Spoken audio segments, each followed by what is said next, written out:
இன்னைக்கு நல்ல ஒரு புதிய தலைப்போட உங்க அனைவரையும் சந்திக்கிறதுல மிக்க மகிழ்ச்சி. இன்னைக்கு நாம என்ன விஷயத்தை பத்தி பேச போறோம், இல்ல என்ன தலைப்பை பத்தி பேச போறோம் அப்படின்னா, இயற்கை வளங்களை பாதுகாப்பதற்கான உள்நாட்டு முறைகள். சோ அது நம்ம யூனிட் 12 12 நம்ம மெட்டீரியல் எப்படி இருக்கும் அப்படின்னா, indigenous methods of conservation of natural resources.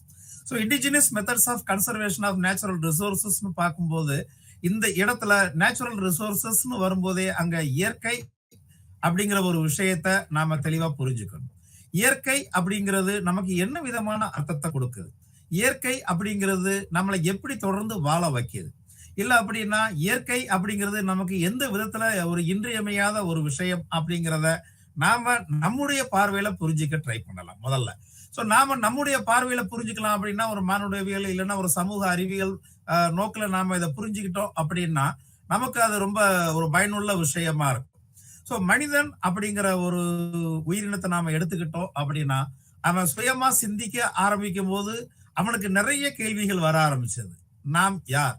இந்த நம்முடைய இருத்தல் அப்படிங்கிறது எதை சார்ந்தது? நாம எப்படி சர்வைவ் ஆகுறோம், உயிர் வாழ்றோம் அப்படிங்கிற ஒரு கேள்விகள் அவனுக்குள்ள எழ ஆரம்பிக்குது. சோ அப்படி கேள்விகள் அவனுக்குள்ள எழ ஆரம்பிக்கும் போது அவனுக்குள்ள இருக்கிறாங்க அந்த பகுத்தறிவு, அனலிட்டிக்கல் எபிலிட்டின்னு நம்ம சொல்லுவோம். அந்த பகுத்தறிவு வேலை செய்ய ஆரம்பிக்கும் போது அவனுக்கு டீப்பா யோசிக்கும் போது அவனுக்கு கிடைக்கக்கூடிய பதில் என்னவா இருக்குது? இயற்கை, நம்ம சுற்றுப்புறம், நாம் வாழ்கின்ற இந்த சுற்றுப்புறம், நம்மை சுற்றி இருக்கின்ற இந்த என்விரான்மெண்ட் சூழல், இந்த சூழல் அப்படிங்கிறது தான் நம்மளை தொடர்ந்து வாழ வைக்குது அப்படிங்கிற ஒரு பதில அவன் தெளிவா கண்டுபிடிச்சான். சோ தெளிவா கண்டுபிடிச்சான் அப்படிங்கறத காட்டிலும் தெளிவா புரிஞ்சுக்கிட்டாங்க. சோ தெளிவா புரிஞ்சுக்கிட்டதுக்கு அப்புறம் நம்முடைய மனித வாழ்க்கை அப்படின்னு நம்ம பார்த்தோம்னா பல்வேறு பரிணாம வளர்ச்சிக்கு உள்ளடங்கி இருக்குது. பல்வேறு பரிணாம வளர்ச்சியை நாம எழுதியிருக்கிறோம்னு சொல்லலாம். அந்த பல்வேறு பரிணாம வளர்ச்சி அப்படிங்கிறது பல்வேறு பரிணாமங்கள்லயும் இருந்திருக்குது. சோ அந்த எவல்யூஷன் அப்படிங்கிறது பல்வேறு டைமென்ஷன்லயும் இருந்திருக்குது அப்படிங்கிறத நாம தெளிவா புரிஞ்சுக்கலாம். சோ இதுல இருந்து நாம புரிஞ்சுக்கக்கூடிய விஷயம் என்னவா இருக்கும் அப்படின்னா, எப்பப்பெல்லாம் இயற்கையை நாம ஒன்றி வாழ ஆரம்பிக்கிறோமோ நம்முடைய வாழ்க்கை அப்படிங்கிறது செழுமையான ஒரு விஷயமா இருக்கும். எப்பப்பெல்லாம் நாம இயற்கையை டிஸ்டர்ப் பண்ண ஆரம்பிக்கிறோமோ அப்படியே நம்ம வாழ்க்கை அப்படிங்கிறது ஒரு ஆபத்து இல்லைன்னா பேராபத்தை நோக்கிய ஒரு பாதையில தான் போய்கிட்டு இருக்கோம் அப்படிங்கிறத நாம புரிஞ்சுக்கிட்டோம். அப்போ இதுல இருந்து நாம தெரிஞ்சுக்கக்கூடிய இன்னொரு விஷயம் என்ன? நாம் தொடர்ந்து இந்த பூமியில் இந்த இதுல நம்ம சர்வைவல் அப்படிங்கிறது இருக்கணும் அப்படின்னா நாம் இயற்கையோடு ஒன்றி வாழ வேண்டும். அப்ப நம்முடைய வழிமுறை அப்படிங்கிறது எப்படி இருக்க வேண்டும்? ஏற்றம் தரக்கூடிய ஒன்றாக இருக்க வேண்டும். அந்த ஏற்றம் அப்படிங்கிறது எப்படி இருக்கணும்? அது முன்னேற்றமா இருக்கணும், அது வளர்ச்சியை நோக்கி இருக்கணும். இதுதான் நம்ம சொல்றது டெவலப்மெண்ட். நாம சொல்றது அந்த டெவலப்மெண்ட் அப்படிங்கிறது எதை நோக்கி இருக்கணும்? ஒரு லைனியர் ப்ராசஸா இருக்கணும், ஒரு நேர்கோட்டு அடிப்படையில இருக்கணும். அந்த நேர்கோட்டு அடிப்படையில் இருக்கிறது அப்படிங்கிறத நாம இங்க ப்ரோக்ரஸ்னு நம்ம சொல்லலாம். சோ வளர்ச்சி, முன்னேற்றம் அப்படிங்கிற ரெண்டு விஷயங்களை நாம இயற்கையோட இயைந்து வாழும்போது மட்டும்தான் நம்மளால சோ இந்த இயற்கையோட இயைந்து வாழும்போது நம்மளால அச்சீவ் பண்ண முடியும் அப்படிங்கறத நம்ம புரிஞ்சுக்கிட்டோம், இல்லைன்னா புரிஞ்சுக்க முயற்சி பண்றோம். அப்படிங்கிறப்போ எப்படி இயற்கையோட இயைந்து வாழ்வது, இயற்கையோட எப்படி நாம இரண்டாக கலப்பது? சோ இந்த இடத்துல நாம தெரிஞ்சுக்கக்கூடிய இன்னொரு விஷயம் என்னன்னா மனிதனுடைய பரிணாம வளர்ச்சி. மனிதனுடைய பரிணாம வளர்ச்சி மட்டும் இல்ல, உயிரினங்களுடைய பரிணாம வளர்ச்சி, தோற்றம் மற்றும் பரிணாம வளர்ச்சி அப்படின்னு பார்க்கும்போது இங்க நம்ம சார்லஸ் டார்வினுடைய the origin of species and evolution அப்படிங்கிற ஒரு விஷயத்தை நாம தெரிஞ்சுக்கணும். சோ அது பயாலஜிக்கலா ஒரு உயிரினத்துடைய வளர்ச்சி மற்றும் பரிணாமங்களை பற்றி பேசுறது டார்வின். அதே நேரத்துல ஹெர்பர்ட் ஸ்பென்சர் அப்படிங்கிற மாதிரி சமூகவியலாளர்கள் சோசியல் எவல்யூஷன் அப்படிங்கிற ஒரு கான்செப்டையும் இன்ட்ரோடியூஸ் பண்ணியிருக்காங்க. சோசியல் எவல்யூஷன் அப்படிங்கிற சமூகத்தினுடைய வளர்ச்சி. சமூகம் எப்படி வளருது? ஆரம்ப காலத்துல பார்த்தோம் அப்படின்னா மனிதன் ஒரு சேவேஜ் சொசைட்டியா இருந்தான். அதுக்கப்புறம் பாத்தீங்கன்னா ஒரு நொமாடிக் சொசைட்டியா நாடோடி வாழ்க்கை வாழ ஆரம்பிச்சான். நாடோடி வாழ்க்கை வாழ ஆரம்பிச்சதுக்கு அப்புறம் அவன் அக்ரிகல்ச்சரோட இம்பார்ட்டன்ஸ் தெரிஞ்சதுக்கு அப்புறம் செட்டில்டு லைஃபுக்கு போக ஆரம்பிச்சோம். செட்டில்டு லைஃப் அப்படிங்கிறது என்ன மாதிரியான ஒரு லைஃப் நமக்கு கொடுத்தது? ஒரு அக்ரிகல்ச்சரல் லைஃப நமக்கு கொடுத்தது. சோ அந்த அக்ரிகல்ச்சரல் லைஃப்ல இருந்து கொஞ்சம் கொஞ்சமா நம்ம இண்டஸ்ட்ரியல் லைஃபுக்கு வர ஆரம்பிச்சோம். சோ இண்டஸ்ட்ரியல் லைஃப்ல இருந்து நம்ம சைபர் லைஃபுக்கு வர ஆரம்பிச்சிருக்கிறோம். இன்னும் போக போக நம்முடைய வாழ்க்கை அப்படிங்கிறது பல்வேறு பரிணாமங்களையும் பல்வேறு பரிமாணங்களையும் உள்ளடக்கியதா தான் இருந்துகிட்டு இருக்கும். அப்படிங்கிறப்போ இந்த ஒவ்வொரு பரிணாமம் கட்டம் இல்லைன்னா அந்த பரிமாணம் அப்படிங்கிறது எதை சார்ந்து இருக்குது அப்படிங்கறத பார்த்தோம்னா பதில் ரொம்ப தெளிவான ஒரு விஷயம். அது இயற்கை சார்ந்த ஒரு விஷயமா தான் இருக்கு. அப்ப இயற்கை அப்படிங்கிறத நாம எப்படி பாதுகாக்கணும்? நம்முடைய வாழ்க்கையே இயற்கையை சார்ந்துதான் இருக்குது அப்படிங்கிறப்போ அந்த இயற்கையும் நம்ம இயற்கையை இயற்கையா பார்க்கிறோம். அதே நேரத்துல அந்த இயற்கையிலிருந்து நமக்கு கிடைக்கக்கூடிய விஷயங்கள் என்ன? அந்த இயற்கையாவே இருந்திருக்கக்கூடிய அந்த மூல ஆதாரங்கள். அதைத்தான் நாம இங்க வளங்கள் அப்படின்னு சொல்றோம். இயற்கை வளங்கள். அந்த இயற்கை வளங்களை நாம எப்படி பயன்படுத்தணும்?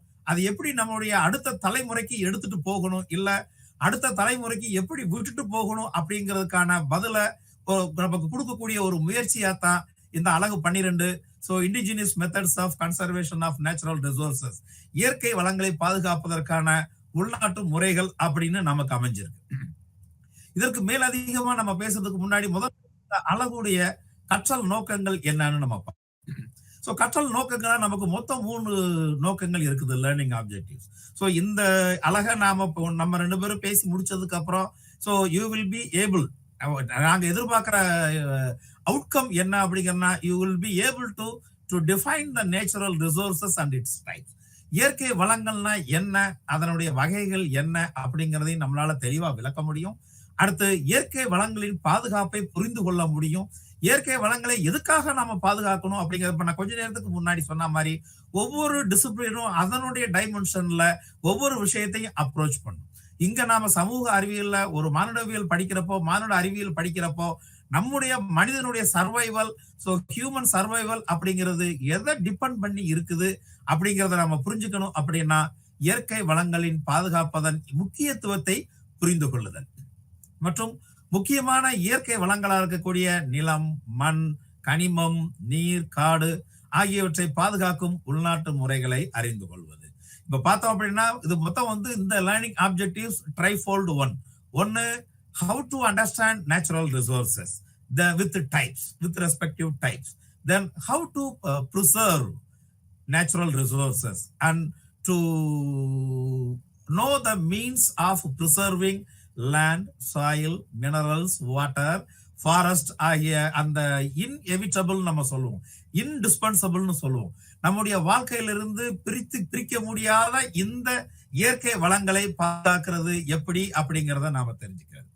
சரி, இப்ப இதுல இருந்து நாம பார்க்கும்போது இயற்கை வளங்கள் அப்படிங்கறத நாம கொஞ்ச நேரத்துக்கு முன்னாடி சொன்ன மாதிரி வளர்ச்சி, முன்னேற்றம் அப்படிங்கிறது தான் மனித சமூகத்துடைய ஆதாரமா இருந்துட்டு இருக்குது. மனித சமூகம் தொடர்ந்து இயங்குவதற்கு இல்லைன்னா தொடர்ந்து வாழ்ந்து வருவதற்கு ஒரு ஆதாரமான ஒரு விஷயமா இருக்குது. இதைத்தான் சொன்னேன், ஹியூமன் லிவிங் அப்படிங்கிறது ஒரு கட்டத்திலிருந்து ஒரு சமூகத்திலிருந்து அதனுடைய உற்பத்தி முறைகள் அடிப்படையில இன்னொரு சமூகமா உருவெடுக்குது. அதுல ஏற்படக்கூடிய உற்பத்தி முறைகள் மாற்றத்தின் மூலமாக இன்னொரு சமூகமா உருவெடுக்குது. அதுல ஏற்படக்கூடிய உற்பத்தி முறைகள் மூலமா மாற்றத்தின் மூலமாக இன்னொரு சமூகமா உருவெடுக்குது. இப்படித்தான் சமூகம், மனித சமூகம் அப்படிங்கிறது தொடர்ந்து இயங்கிக்கிட்டே தான் இருக்குது. ஆனா அதனுடைய அடையாளம் மாறிக்கிட்டே இருக்குது. இதைத்தான் ஸ்டாட்டிக்ஸ் அண்ட் டைனாமிக்ஸ் அப்படின்னு சொல்லுவோம். மனித சமூகம் நிலையாத்தான் இருக்குது. ஆரம்ப காலத்துல இருந்து இப்ப வரைக்கும் மனித சமூகம் இருந்துகிட்டே இருக்குது. ஆனா அதனுடைய அடையாளம் மாறிக்கிட்டே இருக்குது. அதனுடைய அடையாளம் மாறிக்கிட்டே இருக்கிறதுக்கு முக்கியமான காரணம் என்ன? மீன்ஸ் ஆஃப் ப்ரொடக்ஷன், உற்பத்தி முறைகள். அந்த உற்பத்தி முறைகள் மாற மாற மாற ஒரு சமூகத்தினுடைய அடையாளம் மாறிக்கிட்டே இருக்குது. அதான் சொன்னேன், முதல்ல savage society, Barbarik society, nomadic society, agricultural society, feudal society, industrial society, அதே தானே சொல்ற சைபர் சொசைட்டி, அதான் இன்ஃபர்மேஷன் கம்யூனிகேஷன் டெக்னாலஜி. இப்படி ஒவ்வொரு கட்டத்திலையும், ஒவ்வொரு பரிமாணத்திலையும், ஒவ்வொரு பரிணாம கட்டத்திலையும் மனித சமூகத்துடைய அந்த அடையாளம் அப்படிங்கிறது மாறிக்கிட்டே இருக்குது. சரி, அந்த அடையாளம் மாறிக்கிட்டே இருக்குது அப்படிங்கிறப்போ அந்த உற்பத்தி முறைகள்ல ஏற்படுற மாற்றம் அப்படிங்கிறது என்ன, எதன் மூலமாக இல்லது எதன் அடிப்படையில ஏற்படுது? இயற்கை சார்ந்த ஒரு விஷயமா தான் இருக்குது. முதல் உலக போருக்கு முன்னாடி முதல் உலக போருடைய விளைவு நம்ம பார்த்தோம் அப்படின்னா அந்த நேரத்துல அதனுடைய முதல் உலக போருடைய முடிவுல என்ன மாதிரியான முன்னேற்றம், ஒரு ஏற்றம், ஒரு வளர்ச்சியை ஏற்படுத்தணும் அப்படின்னு உலக சமுதாயம் விரும்பிச்சு அப்படின்னா expansion of territories or expansion of boundaries. ஒவ்வொரு நாடுகளுக்கும் உள்ள அண்டர்ஸ்டாண்டிங் என்னவா இருந்தது? தன்னுடைய நாட்டுடைய எல்லையை விரிவாக்கம் செய்தல் அல்லது மறுவரை செய்தல். வரையறை செய்தல் அப்படிங்கிறதுக்கு அவங்க எப்படி அர்த்தம் எடுத்துக்கிட்டாங்க, எப்படி அதை செயல்படுத்தினாங்க அப்படின்னு பார்த்தோம்னா நாடுகளை பிடித்தல் மூலமாக தன்னுடைய நாட்டின் எல்லையை விரித்தல் மூலமாக வளர்ச்சி முன்னேற்றம் அப்படிங்கிறத அடைய முடியும் அப்படிங்கிறது தான் ஒரு ஒரு பார்வையா இருந்தது. சோ இந்த பார்வையானது 2ஆம் உலகப் போருக்கு வழிவகுத்தது. சோ 2ஆம் உலகப் போருக்கு வழிவகுத்து அதுல கிடைச்சது என்ன அப்படின்னு பார்த்தோம்னா, சோ பல்வேறு இசம்னு சொல்லக்கூடிய அந்த ஐடியாலஜிஸ், பிரின்சிபிள்ஸ் உலகத்தை அழிவு பாதைக்கு இட்டு சென்ற அந்த இசம்ஸ் எல்லாம் அழிஞ்சது. அதே நேரத்துல வெற்றிங்கிற ஒண்ணு மிச்சம் இருந்தது. ஆனா வெற்றியையும் தாண்டி மிச்சம் இருந்தது என்னன்னு பார்த்தோம்னா ஹியூமன் சஃபரிங். மனிதர்கள் அடைந்த துயரம் மட்டுமே பாக்கி இருந்தது. சோ அந்த துயரம் அப்படிங்கறத ரிமூவ் பண்ணணும், எலிமினேட் பண்ணணும் அப்படின்னா என்ன மாதிரியான ஒரு பாதையை நோக்கி நாம போகணும் அப்படிங்கிறது மறுபடியும் ஒரு மறுவரையறை பண்ணக்கூடிய சூழ்நிலை ஏற்பட்டது. அதுதான் நான் ஏற்கனவே கொஞ்ச நேரத்துக்கு முன்னாடி சொன்ன மாதிரி மறுவரையறை செய்தல் அப்படிங்கிறது நம்முடைய பாதை அப்படிங்கிறது, நம்முடைய நோக்கம் அப்படிங்கிறது ஏற்றத்தை நோக்கி இருக்கணும், அது முன்னேற்றத்தை நோக்கி இருக்கணும், அதுவே ஒரு வளர்ச்சி பாதையா இருக்கணும். அப்படிங்கிறப்போ டெவலப்மெண்ட் அப்படிங்கிற கான்செப்ட் நமக்கு இன்ட்ரோடியூஸ் ஆக ஆரம்பிச்சது. சோ அந்த டெவலப்மெண்ட் கான்செப்ட் இன்ட்ரோடியூஸ் ஆகி கொஞ்ச காலகட்டத்துல அது எக்கனாமிக் டெவலப்மெண்ட், ஒரு பொருளாதார வளர்ச்சி அப்படிங்கிற ஒரு பரிணாமத்தை அடைஞ்சது. சோ பொருளாதார வளர்ச்சி அப்படிங்கிற பரிணாமத்தை அடையும் போது கொஞ்ச நாள்ல சோ நோ பொருளாதார வளர்ச்சி மட்டுமே நம்முடைய வாழ்க்கையை தீர்மானிக்கக்கூடிய இண்டிகேட்டர் இல்ல அப்படின்னு வரும்போது உங்களுக்கு ஹியூமன் டெவலப்மெண்ட் அப்படிங்கிறது வந்து சோ ஹியூமன் டெவலப்மெண்ட் மனித மேம்பாடு. அப்ப மனித மேம்பாடு அப்படிங்கிறப்போ இதுவும் வந்து முழுமையான வளர்ச்சி கிடையாது அப்படின்னு பாக்குறப்போ சோசியல் டெவலப்மெண்ட் அப்படிங்கிற இன்னொரு பரிணாமத்தை எடுக்குது. சோ சோசியல் டெவலப்மெண்ட் அப்படிங்கிற ஒரு பரிமாணத்தை எடுத்ததுக்கு அப்புறம் சோ எல்லாத்தையும் அலசி ஆராய்ஞ்சு பார்க்கும்போது வளர்ச்சி அப்படிங்கிறது தன்னுடைய வளர்ச்சி மட்டுமல்ல, தன்னுடைய வளர்ச்சி இயற்கையோட ஏந்து இருக்கும்போது மட்டுமே தான் நம்முடைய வளர்ச்சியை அடைய முடியும். அப்படிங்கிறப்பதான் இங்க நமக்கு வரக்கூடியது சஸ்டைனபிள் டெவலப்மெண்ட் அப்படிங்கிற ஒரு கான்செப்ட். சோ சஸ்டைனபிள் டெவலப்மெண்ட் அப்படிங்கிறது என்ன? இருக்கின்ற வள ஆதாரங்களை நமக்கு கிடைத்திருக்கின்ற, நாம் பயன்படுத்துகின்ற இயற்கையில் கிடைத்த அந்த வள ஆதாரங்களை நமக்கு தேவைக்கு போக மீதவற்றை அப்படியே பாதுகாத்து வருங்கால சந்ததியினருக்கு கொடுக்கக்கூடியது. ஏன் அப்படின்னா நமக்கு வந்து நம்முடைய முன்னோர்கள் மூதாதையர்கள் இருந்த வளங்களை தேவையான அளவு மட்டும் பயன்படுத்திக்கிட்டு மீதியை வச்சிருக்கும் போதுதான் நம்ம பயன்படுத்த ஆரம்பிச்சோம். அப்போ நம்முடைய சந்ததியினர் பிற்காலத்துல தொடர்ந்து ஒரு சமூகமா இருக்கணும் அப்படின்னா இருக்கின்ற இந்த வள ஆதாரங்களை சேதாரம் இல்லாமல் அவற்றை டிஸ்டர்ப் பண்ணாமல் நம்முடைய வருங்கால சந்ததியினருக்கு கொடுக்கணும். பாருங்க, எந்த ஒரு விஷயமா இருந்தாலும் சரி, டெவலப்மெண்ட் ஆகட்டும், எக்கனாமிக் டெவலப்மெண்ட் ஆகட்டும், இல்ல ஹியூமன் டெவலப்மெண்ட் ஆகட்டும், இல்ல சோசியல் டெவலப்மெண்ட் ஆகட்டும், இல்ல சஸ்டைனபிள் டெவலப்மெண்ட் ஆகட்டும், எல்லாமே வந்து இயற்கை சார்ந்த ஒரு விஷயமா தான் இருக்குது. சோ இப்ப இந்த இயற்கை அப்படிங்கிறத நாம எப்படி வளர்ச்சியோட நம்ம அறிமுகப்படுத்த முடியும், இல்ல வளர்ச்சியோட தொடர்பு படுத்த முடியும் அப்படிங்கிறத பார்த்துட்டு இப்ப இயற்கையை பத்தின இன்னொரு விதமான அறிமுகத்துக்கு நாம போலாம். சோ இந்த இயற்கை அப்படிங்கிறது எதை சார்ந்து ஒரு முக்கியமான விஷயமா இருக்குது, இயற்கை எதோட தொடர்புடைய விஷயமா இருக்குது. சோ மத நம்பிக்கைகள், பாரம்பரிய நம்பிக்கைகள், கலாச்சார நெறிகள், அதான் கல்ச்சுரல் மோர்ஸ் நம்ம சொல்லுவோம். கலாச்சார நெறிகள் மற்றும் நடைமுறைகள், ஹேபிட்டாட்ஸ், அதே இது பாரம்பரியம்னு நம்ம சொல்லலாம். மற்றும் சுற்றுச்சூழல் மற்றும் குறிப்பிட்ட உயிரினங்களின் வெற்றிகரமான பாதுகாப்பிற்கு குறிப்பாக வளரும் நாடுகளில் இந்த இயற்கை அப்படிங்கிறது ஒரு முக்கியமான விஷயமா இருக்குது. ஏன் இந்த இயற்கை குறிப்பா ஏன் வளரும் நாடுகள் நாம சொல்றோம்? வளரும் நாடுகள்ல இன்னும் அந்த கலாச்சாரம் அப்படிங்கிறது இன்னும் அவங்களுடைய வாழ்க்கையோட தொடர்புடைய ஒரு விஷயமா இருக்குது. நான் ஏற்கனவே பல தரத்துல சொல்லியிருப்பேன். நான் அந்த இசம் அப்படிங்கிறது, அந்த ரூரல் இசம் அப்படிங்கிற ஒரு விஷயம், அர்பனிசம் அப்படிங்கிற ஒரு விஷயம், இந்த இசம் அப்படிங்கிறது பிரின்சிபிள்ஸ், சோ ஐடியாலஜி. சோ இந்த இசம் அப்படிங்கிறது கிராமங்கள்ல எதை சார்ந்து இருக்குதுன்னா அவங்களுடைய ரிலிஜியஸ் பிலீஃப்ஸ், அந்த அந்த பாரம்பரிய நம்பிக்கைகள், கலாச்சார நெறிகள், கல்ச்சுரல் மோர்ஸ் அண்ட் ட்ரெடிஷன்ஸ், ஹேபிட்டாட்ஸ், இது எல்லாத்தையும் சார்ந்த ஒரு விஷயமா தான் இருக்குது. சோ இப்ப உலகத்துல நீங்க எந்த கிராமப்புறங்கள்ல பார்த்தாலும் அவங்களுடைய வாழ்க்கை அப்படிங்கிறது சுற்றுச்சூழலை பாதுகாக்கக்கூடிய ஒரு விஷயமா தான் இருக்குது. சுற்றுச்சூழல், அவங்களுடைய பண்பாடு அப்படிங்கிறது ரெண்டுமே பிரிக்க முடியாத ஒரு விஷயமா தான் இருக்குது. இதுதான் நேச்சர் அண்ட் நர்ச்சர். அப்படிங்க நேச்சரை டிபெண்ட் பண்ணி தான் நம்முடைய நர்ச்சர், நம்முடைய வளர்ச்சி அப்படிங்கிறது இருக்கும். சோ இதுதான் வந்து சோ அந்த human society and nature interplay அப்படின்னு சொல்றது. மனித சமூகத்துக்கும் இயற்கைக்குமான அந்த ஊடாட்டம், அந்த உள்ள தொடர்பு அப்படிங்கிறது இங்க கிராம சமூகங்கள்ல பிரிக்க முடியாத விஷயமா தான் இருக்கு. சோ இது என்ன அப்படின்னு நம்ம பார்த்தோம்னா, எப்படி பிரிக்க முடியாத விஷயமா இருக்குது கிராமங்கள் அப்படின்னு பார்த்தோம்னா, இன்னும் விவசாயம் அப்படிங்கிறது கிராமத்துடைய அடையாளமா தான் இருந்துட்டு இருக்குது. சோ அதனாலதான் நம்ம சொல்றோம், நீங்க இந்த ஸ்கிரீன்ல பாக்குற மாதிரி this also noticeable in people's farming systems. So அவங்களுடைய அந்த விவசாய முறைகளிலும் நிலத்தை பாதுகாப்பதிலும் கேர் ஃபார் த லேண்ட். ஏன்னா நிலம் தான் அவங்களுக்கு ஆதாரமான ஒரு விஷயம். அந்த நிலத்துல இருந்து தான் அவங்களுக்கு தேவையான அனைத்து விஷயங்களையும் நான் சொன்னேன் இல்லையா, சர்வைவல் அப்படிங்கிறது, உயிர் வாழ்தல் அப்படிங்கிறதுக்கு ஆதாரமான ஒரு விஷயமா நிலம் தான் இருக்குது. அந்த நிலத்துல இருக்கும் போதுதான், அதுல நிலத்தை நல்ல நல்ல முறையா பாதுகாக்கும் பொழுதுதான் அவங்களால விவசாயம் பண்ண முடியும். சோ அதே மாதிரி ஃபாரஸ்ட், இவங்களுக்கு அந்த நிலத்தை பாதுகாக்கணும், விவசாயத்தை தொடர்ந்து ஈடுபடணும் அப்படின்னா காடுகள் ரொம்ப ரொம்ப முக்கியமானது. சோ காடுகள் முக்கியமானது எதுக்காக? பல்லுயிர் பெருக்கத்துக்காக. வைல்டு லைஃப் அப்படிங்கிறது அந்த பயோடைவர்சிட்டியை மெயின்டைன் பண்றதுல ரொம்ப ரொம்ப முக்கியமான விஷயம். நீங்க ஃபாரஸ்ட டிஸ்டர்ப் பண்ணீங்கன்னா அந்த வைல்டு லைஃப் டிஸ்டர்ப் ஆகும். வைல்டு லைஃப் டிஸ்டர்ப் ஆச்சு அப்படின்னா அந்த பயோடைவர்சிட்டி, அந்த பல்லுயிர் சூழல் அப்படின்னு சொல்லக்கூடிய அந்த பயோடைவர்சிட்டி டிஸ்டர்ப் ஆகும். சோ இது டிஸ்டர்ப் ஆகும் அப்படிங்கிறப்போ மரங்கள் அப்படிங்கிறது ரொம்ப ரொம்ப முக்கியமான ஒரு விஷயமா இருக்குது. சோ அந்த காடுகள், காடை சார்ந்த வாழ்க்கை, காடுகளில் இருக்கக்கூடிய மரங்கள், அதிலிருந்து நமக்கு கிடைக்கக்கூடிய அனைத்து விதமான பலன்கள், இவை அனைத்துமே நம்முடைய வாழ்க்கைக்கு இன்றியமையாத ஒரு விஷயமா தான் இருந்துட்டு இருக்கு. சோ இது எல்லாத்தையுமே எப்படி நம்ம பாதுகாக்கிறது? ஒரு விஷயம் நமக்கு தெளிவானது என்ன அப்படின்னா, நம்முடைய நம்மளுடைய சுற்றுப்புறத்தை சார்ந்து இருக்கு. நாம் வாழ்கின்ற இந்த இடத்தை சார்ந்து இருக்கிறது. சோ அந்த இடம் நம்மை சார்ந்து இல்லை. அந்த வாழ்க்கை அதுதான் நான் சொல்றது, அந்த பரிணாம வளர்ச்சி அப்படின்னு சொல்லும் போது இயற்கையோட ஒன்றி வாழக்கூடிய உயிரினம் தலைத்து செழிக்கும். இதுதான் டார்வின் நம்ம டார்வினுடைய அந்த எவல்யூஷன் தியரியில இருந்து நாம தெரிஞ்சுக்கக்கூடிய கிறிஸ்டல் கிளியரான உண்மை.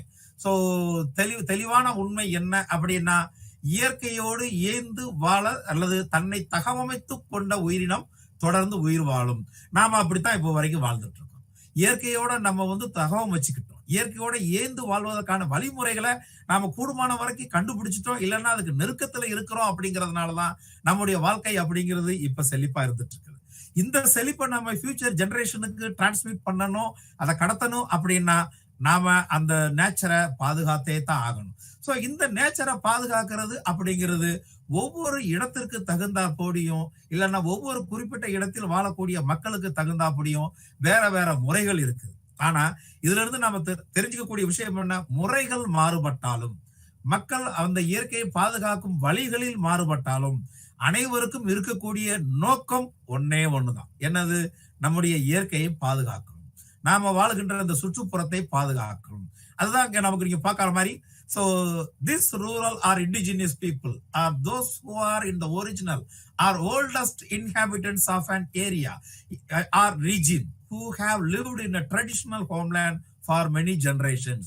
So இதுதான் நான் சொல்லக்கூடிய விஷயம். பூர்வகுடி மக்கள், இல்லைன்னா பழங்குடி மக்கள், இல்லைன்னா ஆதிவாசிகள்னு சொல்லக்கூடிய இந்த மக்கள் அனைவருமே ஒரு இடத்துல காலகாலமாக வாழ்ந்துகிட்டு வர்றதன் மூலமாக அந்த இடத்தை பற்றிய ஒரு செறிவான அறிவு, ஒரு கிட்டத்தட்ட ஒரு முழுமையான அறிவு இந்த மக்களுக்கு இருக்கத்தான் செய்யும். அதனாலதான் இண்டிஜினியஸ் பீப்புளை பத்தி நாம இவ்வளவு முக்கியத்துவம் கொடுத்து நாம படிக்கிறோம். ஏன் அப்படின்னா அவங்களுடைய வழிமுறைகள் அப்படிங்கிறது entirely different while we compared with the other population. ஏன் அப்படின்னா மத்த பாப்புலேஷன் நம்ம பிரிச்சு சொல்றோம் அப்படின்னா, இண்டிஜினியஸ் பீப்புளுக்கும் அவங்களுக்கும் இருக்கக்கூடிய ஒரு யூனிக் டிஃபரன்ஸ் என்ன? இவங்க அதே இடத்துல வாழ்ந்து வரக்கூடிய பூர்வ குடிகளா இருக்கிறாங்க. சோ இந்த பூர்வ குடிகளா இருக்கும்போது அவங்களுக்கு அவங்க வாழக்கூடிய இடத்தை பத்தி நல்லா தெரியும். அவங்கள தவிர வேற யாரும் அவ்வளவு தூரத்துக்கு தெளிவா புரிஞ்சுக்க முடியாது. நீங்க கிராமங்கள்ல போனீங்க பாத்தீங்கன்னா, சில கிராமங்கள்ல இல்லைன்னா அந்த கிராம மக்கள்கிட்ட பாத்தீங்கன்னா, எங்க ஏரியாவை பத்தி எனக்கு தெரியுமா, உனக்கு தெரியுமா அப்படிங்கிற ஒரு விஷயத்த சொல்லுவாங்க. எங்க ஊரை பத்தி எனக்கு தெரியும், எங்க ஊர்ல எப்படி என்ன நடக்கும் எனக்கு தெரியும். சோ இதெல்லாம் சாதாரணமா வார்த்தைகள் கிடையாது. அவங்களுடைய காலகாலமா அந்த இடத்தை பத்தி தெரிஞ்சு புரிஞ்சுக்கிட்ட பட்டறிவுடைய வெளிப்பாடு இது. சோ அதனால இதை எப்படி அவங்க பிரிசர்வ் பண்றாங்கன்னு பார்த்தோம்னா, ஒரு தலைமுறையிலிருந்து இன்னொரு தலைமுறைக்கு கடத்துது. Of knowledge from one generation to another generation, from another generation to next generation.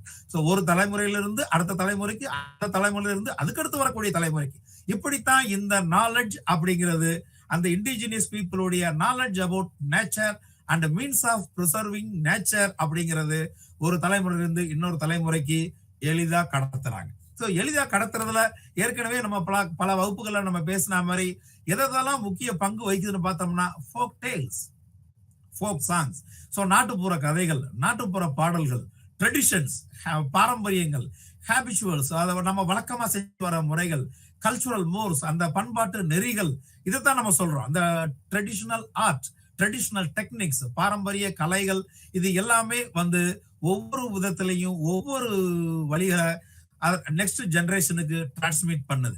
So இது நம்ம பார்த்தோம்னா இந்த நேச்சுரல் ரிசோர்சஸ் அப்படிங்கிறத நாம ரெண்டு விதமா பிரிக்கலாம். சோ இந்த நேச்சுரல் ரிசோர்சஸை எப்படி நாம ரெண்டு விதமா பிரிக்கலாம்? ஒண்ணு, முதல்ல நேச்சுரல் ரிசோர்சஸ் எதை உள்ளடக்குனது? நேச்சுரல் ரிசோர்சஸ்ங்கிறது materials and components that can be found within the environment. So natural resources அப்படிங்கிறது இயற்கை வளங்கள் என்ன, நாம் பயன்படுத்தக்கூடிய நிறைய விஷயங்களை நேச்சுரல் அந்த வளங்களை நாம நிறைய விஷயங்களை பயன்படுத்தக்கூடிய அந்த மூல ஆதாரங்களை உள்ளடக்கியது தான் இந்த நேச்சுரல் ரிசோர்சஸ். இந்த நேச்சுரல் ரிசோர்சஸ் எங்க இருக்குது? நம்ம சுற்றுப்புறத்துல இருக்குது. சோ நாம உருவாக்கக்கூடிய ஒவ்வொரு விஷயத்திலையுமே அந்த நேச்சுரல் ரிசோர்சஸ் அந்த இயற்கை வளங்கள் இரண்டரை கலந்து இருக்குது. சோ அந்த நாம பயன்படுத்தக்கூடிய அந்த ஒவ்வொரு விஷயமுமே இன்னைக்கு நாம பயணம் பண்ற அந்த பஸ் ஆகட்டும், இல்ல பைக் ஆகட்டும், இல்ல நாம வீட்டுல குடிக்கிறதுக்கு பயன்படுத்துற தண்ணி ஆகட்டும், எதுவா வேணாலும் இருக்கட்டும், இந்த பூமியுடைய அந்த இயற்கை வளங்கள்ங்கிறது என்ன? இப்ப ஏன் நாம மூச்சு விடுறது அந்த ஏர், அந்த காற்று, அந்த பிராண வாயுவே இயற்கை வளம் தான். நாம குடிக்கிற தண்ணீர் இயற்கை வளம் தான். நாம வாழ்கின்ற இந்த மண், நாம விவசாயத்துக்கு, நம்ம உணவு உற்பத்திக்கு, இல்ல வேற எதுக்குனாலும் பயன்படுத்தக்கூடிய அந்த மண் தரை அப்படிங்கிறது அது இயற்கை வளத்துல ஒண்ணுதான். அதே நேரத்துல மினரல்ஸ், தனிமங்கள், தாதுக்கள்னு நாம சொல்லுவோம். இந்த கனிமங்கள், தனிமங்கள் இது எல்லாமே இயற்கைகள் தான். அதே மாதிரி எரிபொருளாகட்டும், இப்போ வீட்டுல கேஸ் உபயோகப்படுத்துறோம், நம்ம வெஹிக்கிளுக்கு பெட்ரோல் டீசல் உபயோகப்படுத்துறோம், இதே மாதிரி வேற வேற வெஹிக்கிளுக்கு வேற வேற டைப் உபயோகப்படுத்துறோம். இவை அனைத்தும் இயற்கை தான். அதே மாதிரி பிளான்ஸ், செடியாகட்டும் இல்ல விலங்குகளாகட்டும், இது எல்லாமே இயற்கைகள். அப்ப பாருங்க, நாம பயன்படுத்தக்கூடிய அல்லது பயன்படுத்தாத அனைத்துமே, நம்ம சுற்றுப்புறத்தில் இருக்கக்கூடிய அனைத்துமே இயற்கை வளங்கள். சோ அப்ப இந்த இயற்கை வளங்கள் அப்படிங்கிறத நாம ரெண்டு வகையா பிரிக்கலாம். So on the basis of origin, அந்த இயற்கை வளங்களுடைய தோற்றத்தின் அடிப்படையில நாம இயற்கை வளங்களை நீங்க ஸ்கிரீன்ல பாக்குற மாதிரி இரண்டா பிரிக்கலாம். ஒன்னு பயோட்டிக், இன்னொன்னு abiotic. So biotic resources and abiotic resources, தமிழ்ல சொல்ல போனா உயிர் வளங்கள், உயிரற்ற வளங்கள். சோ இதனுடைய நேமே உங்களுக்கு ஒரு தெளிவான ஒரு அர்த்தத்தை கொடுக்கும். பயோட்டிக் ரிசோர்சஸ், அபியோட்டிக் ரிசோர்சஸ் அப்படின்னு நம்ம பார்த்தோம்னா, பயோட்டிக் ரிசோர்சஸ் நாம பயன்படுத்துறோம், அபியோட்டிக் ரிசோர்சஸை நாம பயன்படுத்துறோம். சோ பயோட்டிக் ரிசோர்சஸ் அப்படிங்கிறது என்ன? Very simple. Biotic resources are obtained from the biosphere. So நம்முடைய அந்த உயிரி சுற்றுப்புற சூழல் நாம பெறக்கூடிய லிவிங் அண்ட் ஆர்கானிக் மெட்டீரியல், அதெல்லாம் எதெல்லாம் அந்த பயோட்டிக் ரிசோர்சஸ் கீழே வரும்? ஃபாரஸ்ட், காடுகள், காடுகள்ல இருக்கக்கூடிய மரங்கள், மரங்களுக்கு உயிர் இருக்கா? நமக்கு மரங்களுக்கு உயிர் இருக்குது. அதுக்கு உயிர் இருக்கிறதுனாலதான் நாம உயிர் வாழ்றோம். அதுக்கு உயிர் இல்லை அப்படின்னா, அதனுடைய உயிரை நாம வலிந்து போக்கிட்டோம் அப்படின்னா நம்முடைய வாழ்க்கை அப்படிங்கிறது கேள்விக்குறியான ஒண்ணா இருக்கும். ஏன் மரங்கள் தொடர்ந்து இருக்கணும்? காடுகள் ஏன் செழிக்கணும்? நமக்கு மழை வேணும்னா மரம் வேணும். மரம் வேணும்னா மரம் எங்க செறிந்திருக்கும்? காடுகள்ல செறிந்திருக்கும். காடுகள்ல மட்டும் செறிந்தில்ல, நம்ம சுற்றுப்புறத்துல நாம எவ்வளவுக்கு எவ்வளவு மரங்களை வளர்க்குறோமோ நமக்கு மழை தேவை. சோ மரங்களுடைய மிகப்பெரிய பெனிஃபிட் நம்ம பார்த்தோம் அப்படின்னா என்ன? பிராணவாயு, ஆக்சிஜன். நாம வெளியிடக்கூடிய அந்த கரியமுல வாயுவை மரங்கள் உட்கிரகிச்சுக்கிட்டு ஆக்சிஜனை நமக்கு வெளியிடுது. சோ அந்த கார்பன் டை ஆக்சைடை உள்வாங்கிக்கிட்டு அது ஆக்சிஜனை வெளியிடும். சோ அந்த அதனாலதான் நம்ம மரங்கள் எங்கெல்லாம் நிறைய இருக்குதோ அது ஆக்சிடென்ட் டென்னு நம்ம சொல்லுவோம். சோ அந்த ஆக்சிடென்ட் டென் எவ்வளவு தூரத்துக்கு செழிப்பா இருக்குதோ அவ்வளவு தூரத்துக்கு நம்முடைய வாழ்க்கை அப்படிங்கிறது ஒரு சுத்தமான ஒண்ணாவும் ஆரோக்கியமான ஒண்ணாவும் இருக்கும். அதே நேரத்துல விலங்குகள் ரொம்ப முக்கியம். சோ விலங்குகள் அப்படிங்கிறது எதனால முக்கியம்? பல்லுயிர் பெருக்கம் அப்படின்னு நம்ம சொல்றது, விலங்குகள் வாழ்க்கை அப்படிங்கிறது ஒன்ன சார்ந்துதான் ஒண்ணு இருக்குது. எந்த ஒரு விலங்கும் அபரிமிதமாகவும் வளர்ந்துடக்கூடாது, அதே மாதிரி ரொம்பவும் அழிஞ்சும் போயிடக்கூடாது. ஏன்னா ஒவ்வொரு விலங்குக்கும் இயற்கையில ஒவ்வொரு பலன் இருக்குது, ஒவ்வொரு பிறவி பயன் இருக்குது. அது மனிதர்களுக்கு மட்டும் கர்மா இருக்குன்னு நம்ம சொல்ல முடியாது. அதே நேரத்துல விலங்குகளுக்கும் அந்த கர்மா இருக்கத்தான் செய்யுது. ஸோ அதனாலதான் அந்த பயோடைவர்சிட்டி, அந்த பயோடைவர்சிஃபைடு என்விரான்மெண்ட் அப்படிங்கிறத நாம மெயின்டைன் பண்ணிக்கிட்டே இருக்கிறோம். ஸோ அந்த மெயின்டைன் பண்றது அப்படிங்கிறதுல காடுகளும் முக்கியமானது, விலங்குகள் முக்கியமானது, அந்த materials that can obtained from them. நான் கொஞ்ச நேரத்துக்கு முன்னாடி சொன்ன மாதிரி அந்த பயோடைவர்சிட்டியை மெயின்டைன் பண்ற விலங்குகள் ரொம்ப ரொம்ப முக்கியமானது. அதே மாதிரி நம்முடைய வாழ்க்கைக்கு பிராணவாயுவை கொடுக்கறதுல, நீரை கொடுக்கறதுல காடுகள், மரங்கள் ரொம்ப ரொம்ப முக்கியமானது. அதுதான் இங்க the materials that can be obtained from them. இவற்றிலிருந்து நாம் எவற்றை பெறுகின்றோமோ அவை அனைத்துமே நமக்கு முக்கியமானது. அதே நேரத்துல fossil fuels such as coal and petroleum are also included in this category because they are found from decayed organic matter.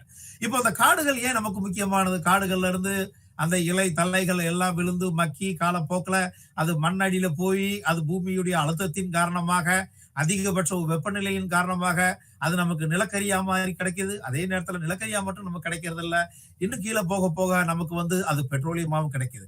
So அது நமக்கான ரிசோர்சஸாவும் இருந்துட்டு இருக்கு. அதான் டீகேட் ஆர்கானிக் மேட்டர்.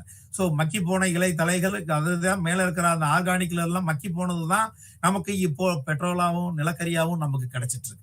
ஸோ இது பயோட்டிக் ரிசோர்சஸ், உயிரியல் ரிசோர்சஸ். அடுத்து நம்ம பார்க்கக்கூடியது அபியோட்டிக் ரிசோர்சஸ், உயிரற்ற வளங்கள், நான் லிவிங் திங்ஸ், நான் ஆர்கானிக் திங்ஸ். ஸோ அந்த நான் ஆர்கானிக் திங்ஸ்ங்கிறது என்ன? ஸோ இந்த லேண்ட், நிலத்துக்கு உயிர் இல்லை ஆனா நம்ம உயிர் வாழ வைக்குது. ஃப்ரெஷ் வாட்டருக்கு உயிர் இல்லை ஆனா பல உயிர்களை வாழ வைக்கிறதுக்கான ரிசோர்ஸா இருக்குது. ஏர், அதுக்கு உயிர் கிடையாது ஆனா உயிர் வாழ்றதுக்கு கண்டிப்பா ஏர் தேவை. அதே மாதிரி ஹெவி மெட்டல்ஸ் இன்க்ளூடிங் ஓர்ஸ், அதாவது தனிமங்கள், தாதுக்கள்னு சொல்லக்கூடிய அந்த தங்கமா இருக்கட்டும், இரும்பா இருக்கட்டும், காப்பரா இருக்கட்டும், சில்வரா இருக்கட்டும், இவை அனைத்துமே நாம இப்போ நம்ம கூடிய அந்த man made life, material life, civilisation சொல்லக்கூடிய அந்த நாகரிக வாழ்க்கைக்கு இந்த மெட்டல்ஸ், இந்த கனிமங்கள், இந்த தனிமங்கள், இந்த தாது பொருட்கள் எவையுமே இன்றியமையாத ஒரு விஷயமா இருக்குது. ஏன்னா இவை அனைத்துமே, இந்த உலோகங்கள் அனைத்துமே நம்முடைய வாழ்க்கையில இரண்டரை கலந்திருக்குது. ஸோ இதுல இருந்து நமக்கு தெரிஞ்சுக்கக்கூடிய விஷயம் என்ன? அது பயோட்டிக் ரிசோர்சஸ் ஆகட்டும், இல்ல அபியோட்டிக் ரிசோர்சஸ் ஆகட்டும், உயிரியல் வளங்களாகட்டும், இல்ல உயிரற்ற வளங்களாகட்டும், இந்த இரண்டுமே நம்முடைய உயிர் வாழ்தலுக்கு மிக மிக மிக இன்றியமையாதது. மிக மிக மிக இன்றியமையாதது அப்படின்னு நம்ம பார்க்கும் போதே அதை எப்படி நாம அடுத்த ஜெனரேஷனுக்கு கொண்டு போவது, எப்படி அந்த மிக மிக இன்றியமையாத அந்த இயற்கை வளங்களை பாதுகாப்பது. அந்த இயற்கை வளங்கள் பாதுகாப்பு அப்படிங்கிறது தான் இன்னைக்கு மனித சமூகத்தின் முன்னாடி இருக்கக்கூடிய தலையாய பிரச்சனை, இல்லைன்னா தலையாய கடமை அப்படின்னு நம்ம சொல்லலாம். அந்த பிரச்சனையா பார்த்தோம் அப்படின்னா அது பிரச்சனையா தான் நம்ம முன்னாடி இருந்துகிட்டு இருக்கோம். அதே இதை நம்ம தலையாய கடமைன்னு பார்த்தோம் அப்படின்னா அந்த கடமையை நிறைவேற்றுறதுக்கு நாம வழிகளை கண்டுபிடிப்பவர்களாகும்.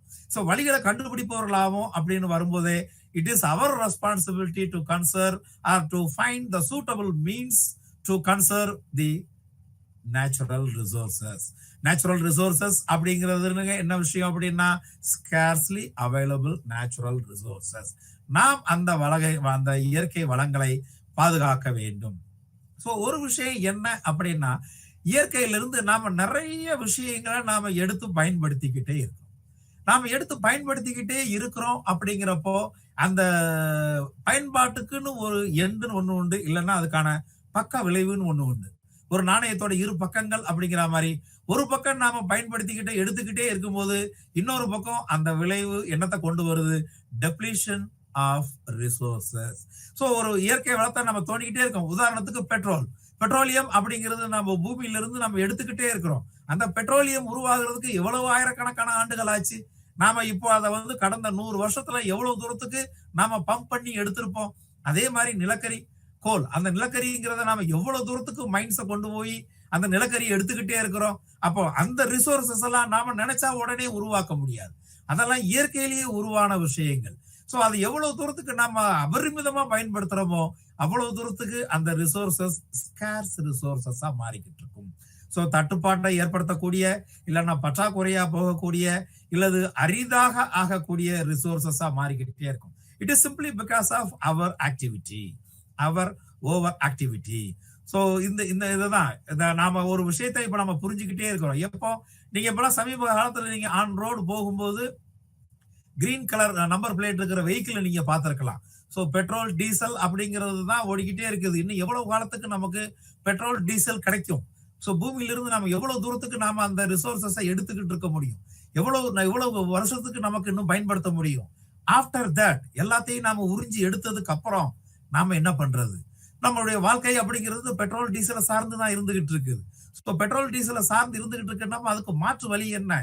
ஸோ அதுதான் உங்களுக்கு டெக்னாலஜி, உங்களுக்கு பேட்டரி வெஹிக்கிள்ஸ். பாருங்கன்னா அந்த வெஹிக்கிள்ஸ்க்கு எல்லாமே அந்த கிரீன் கலர் நம்பர் பிளேட் இருக்கும்.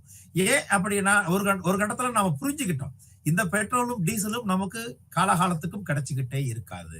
அப்போ அது அழிஞ்சதுக்கு அப்புறம் இல்லைன்னா அது கம்ப்ளீட்டா எடுத்து முடிச்சதுக்கு அப்புறம் நாம நம்முடைய சர்வைவலுக்கு எதை சார்ந்து இருப்பது அப்படிங்கிற ஒரு கேள்வி நமக்கு வந்துருச்சு. அதுதான் it is recognised the need to protect the nature from further depletion due to human activity. எல்லாத்தையும் இருக்கிறதெல்லாம் இருக்குதுன்னு நம்ம தோண்டி எடுத்து எல்லாத்தையும் எடுத்து நம்ம பயன்படுத்திட்டோம் அப்படின்னா அதற்கு மாற்று என்ன? சோ அதுதான் நமக்கு சொல்லக்கூடிய விஷயம் என்ன? So human activity are the depletion due to human activity states that measures need to taken all at all societal levels from international to individual to protect the nature. இது என்ன நமக்கு சொல்ல வருது? இயற்கையை பாதுகாக்கிறது அப்படிங்கிறது ஒரு அரசு சார்ந்த ஒரு விஷயம் மட்டும் கிடையாது. ஒரு வளங்களை பாதுகாக்கிறது அப்படிங்கிறது அரசு சார்ந்த ஒரு விஷயம் மட்டும் கிடையாது. அதே நேரத்துல இது எந்த ஒரு குறிப்பிட்ட நாட்டை சார்ந்த ஒரு விஷயமும் கிடையாது. ஒரு குறிப்பிட்ட கண்டத்துக்கு மட்டும் இது பொதுவான விஷயம் கிடையாது. இது it's common to all human society. மனிதர்கள் எங்கெங்கெல்லாம் இருக்கிறாங்களோ அவங்க அனைவருடைய பொறுப்பாக இருக்குது. சோ அனைவருடைய பொறுப்பாக இருக்குதுன்னு பார்க்கும்போது இவங்களுக்கு கான்டினென்ட் லெவல்ல இருந்தாலும் சரி, நேஷனல் லெவல்ல இருந்தாலும், இன்டர்நேஷனல் லெவல்ல இருந்தாலும் சரி, நேஷனல் லெவல்ல இருந்தாலும் சரி, ஸ்டேட் லெவல்ல இருந்தாலும் சரி, ஆர் இண்டிவிஜுவல் லெவல்ல இருந்தாலும் சரி. சோ என்ன அப்படின்னா கீழ இருந்து நீங்க டாப் டு அப் நீங்க பார்த்தாலும் சரி, சோ டாப் டு டவுன் பார்த்தாலும் சரி, இல்லைன்னா பாட்டம் டு அப்னு பார்த்தாலும் சரி, கீழ இருந்து மேல் நோக்கினாலும் சரி, மேல இருந்து கீழ் நோக்கினாலும் சரி, it is the responsibility of all the people. So all humankind. இதுல எனக்கும் பொறுப்பு இருக்குது, உங்களுக்கும் பொறுப்பு இருக்குது. சோ இந்த எனக்கும் பொறுப்பு இருக்குது, உங்களுக்கும் பொறுப்பு இருக்குது அப்படிங்கிறத நமக்கு உணர்த்தக்கூடிய ஒரு விஷயம் என்ன? சோ இதைத்தான் நமக்கு வந்து யுனைடெட் நேஷன்ஸ் 1982ல the world charter for nature. So அந்த வேர்ல்டு சார்ட்டர் ஃபார் நேச்சர் தான் நமக்கு இவ்வளவு விஷயங்கள் நமக்கு அடிக்கோடு காட்டுது. சோ இந்த வேர்ல்டு சார்ட்டர் ஃபார் நேச்சர் நமக்கு சொல்லக்கூடிய என்ன விஷயம் என்ன? we have to recognize the depletion of resources.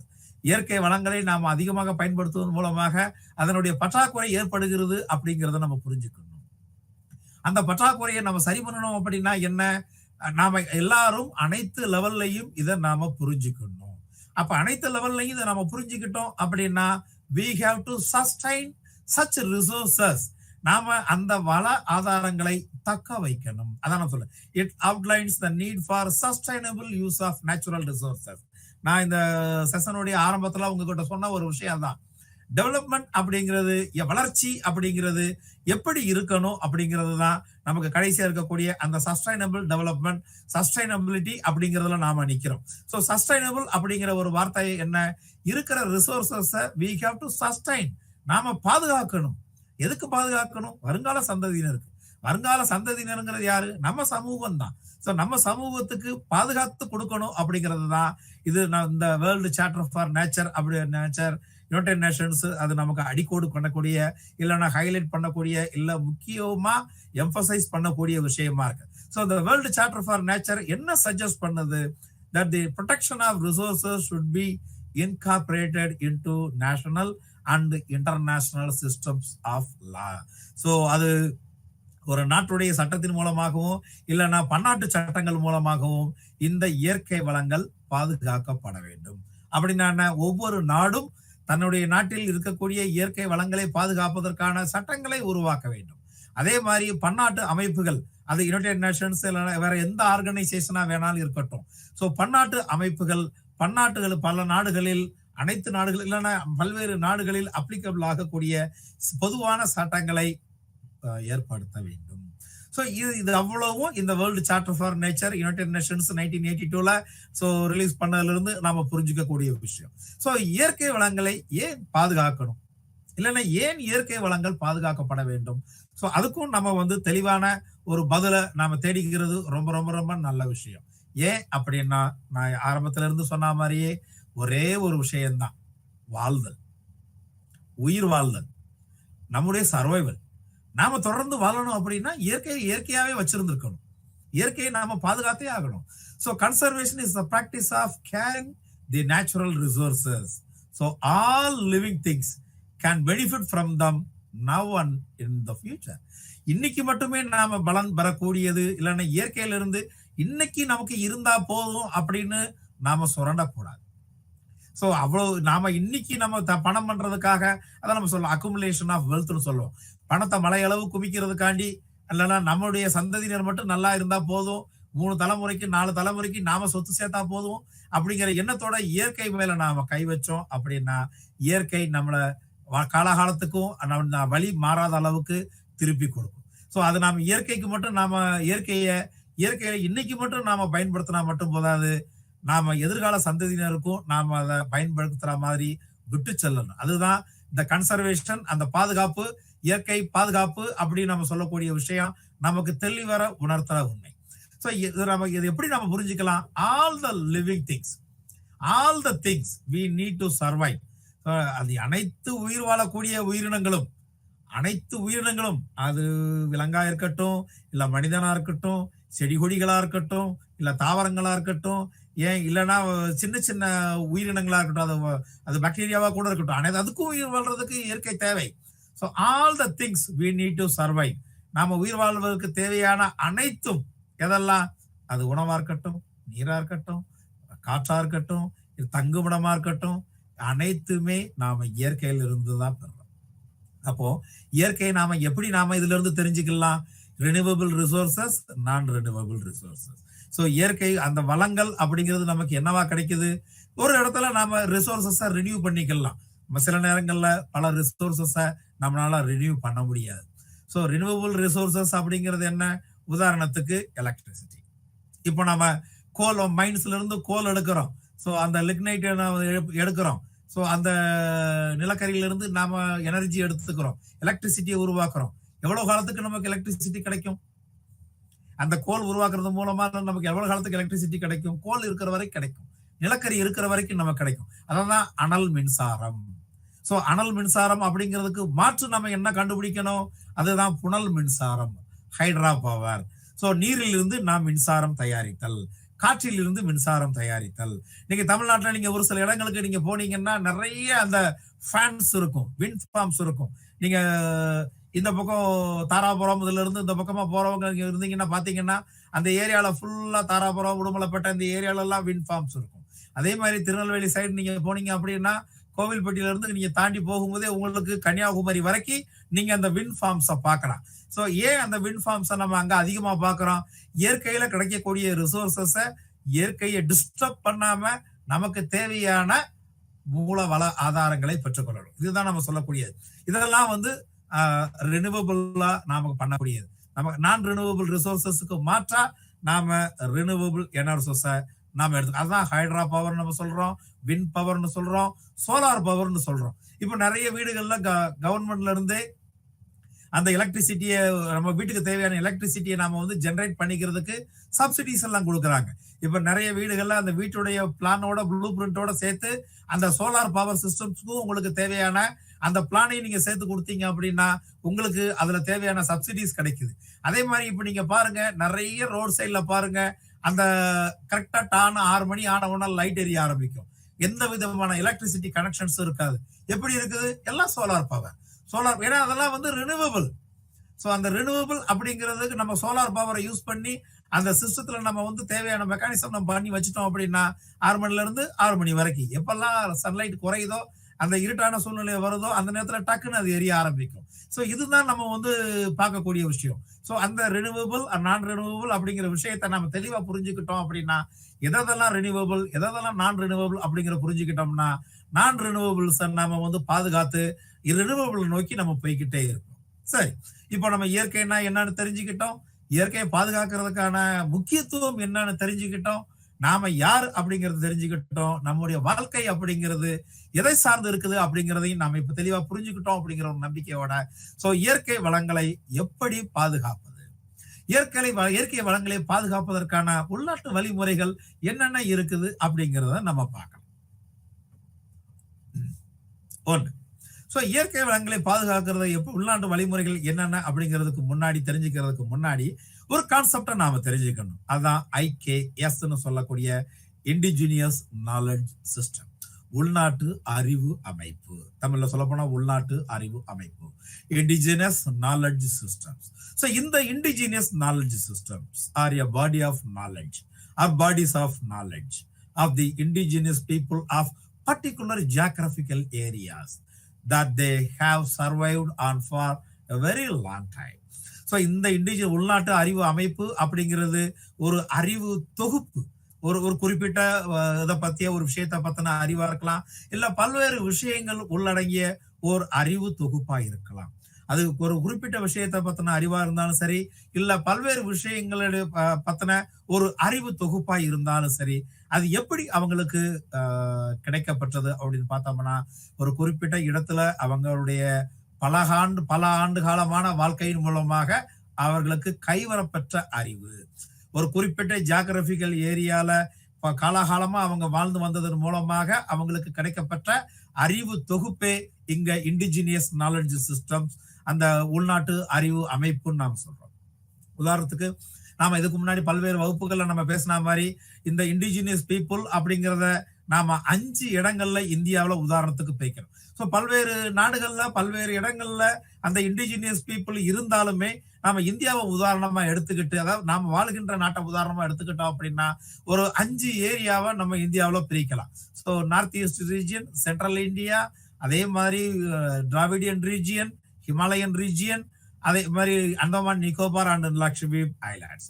So region, இந்த 5 ரீஜன் பாத்தீங்க அப்படின்னா ஒன்னும் அதனுடைய ஜியாகிரபிக்கல் அமைப்புல, லொகேஷன்ல, ஜியாகிரபிக்கல் நேச்சர்ல டிஃபரெண்டான வரும். ஹிமாலயன் ரீஜியன் எடுத்துக்கங்க, இல்ல நார்த் ஈஸ்ட் ரீஜியன் எடுத்துக்கங்க, இல்ல சென்ட்ரல் இந்தியாவோ எடுத்துக்கங்க, இல்ல டிராவிடியன் ரீஜியன் எடுத்துக்கங்க, அந்தமான் நிக்கோபார் லக்ஷதீப் ஐலாண்ட் எடுத்து பாருங்க. இதெல்லாம் நீங்க கம்பேர் பண்ணி பார்க்கும்போது அதனுடைய ஜியாகிரபிக்கல் நேச்சர், அதனுடைய புவியியல் அமைப்பு அப்படின்னு பார்த்தோம்னா ரொம்ப ரொம்ப டிஃபரெண்டான ஒரு விஷயம்.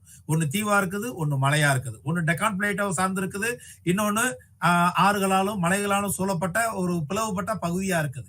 அதே நேரத்துல பாத்தீங்கன்னா மலையும் மலை சார்ந்த பகுதியா இருக்குது. சோ இந்த 5 டிஃபரெண்ட் ரீஜன்ல இருக்கக்கூடிய இண்டிஜினியஸ் பீப்புளை நம்ம பார்த்தோம் அப்படின்னா அவங்களுக்கு இருக்கக்கூடிய இண்டிஜினியஸ் நாலேஜ் சிஸ்டம் அப்படிங்கிறது அவங்களுடைய அந்த காலாகாலமா வாழ்ந்து வரக்கூடிய இடத்தை ஒத்ததாக இருக்கும்.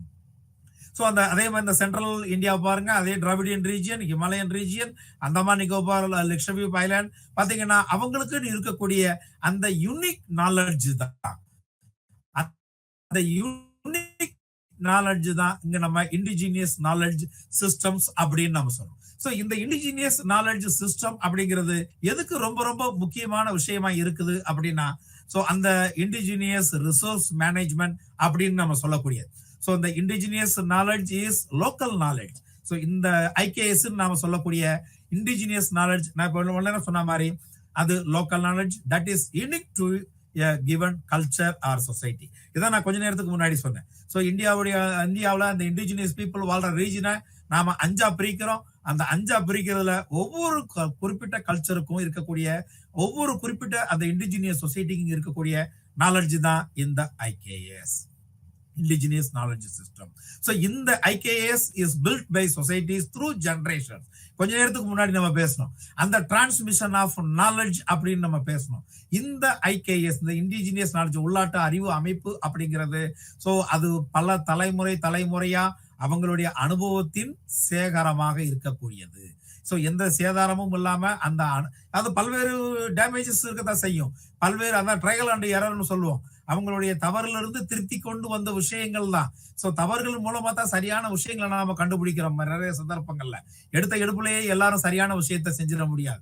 சோ அந்த தவறுகள்ல இருந்து அவங்க எது சரியானதுன்னு தெரிஞ்சு அதை ரிஃபைன் பண்ணி சமூகத்துக்குன்னு சரியான விஷயங்களை சோ ஒவ்வொரு தலைமுறையில இருந்து இன்னொரு தலைமுறைக்கு அவங்க டிரான்ஸ்மிட் பண்ணி கொண்டு வர்றதுதான் சோ இந்த விஷயம் அந்த ஐகேஎஸ் அப்படிங்கிறது.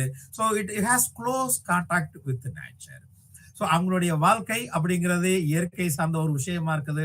அந்த இயற்கை சார்ந்த விஷயத்தோட அவங்களுடைய அறிவு சேகரம் இருக்குது. அந்த அறிவு சேகரத்தை அவங்க தலைமுறைக்கு ஒரு தலைமுறையிலிருந்து இன்னொரு தலைமுறைக்கு அவங்க எடுத்துட்டு போறாங்க. சோ அந்த ஒரு தலைமுறையில இருந்து இன்னொரு தலைமுறைக்கு அவங்க எடுத்துட்டு போறது அப்படிங்கிறது எதன் மூலமா எடுத்துட்டு போறாங்க, அதுதான் நான் கொஞ்ச நேரத்துக்கு முன்னாடி சொன்னேன். அந்த ஃபோக் டெய்ல்ஸ்னு சொன்னேன். Folk tales, folk songs, so அந்த ட்ரெடிஷன்ஸ், ஹேபிட்ஸ், கல்ச்சரல் மோர்ஸ், அவங்களுடைய ட்ரெடிஷனல் ஆர்ட், சோ பாரம்பரிய கலைகள், இது மூலமா தான் அவங்க எடுத்துட்டு போறாங்க.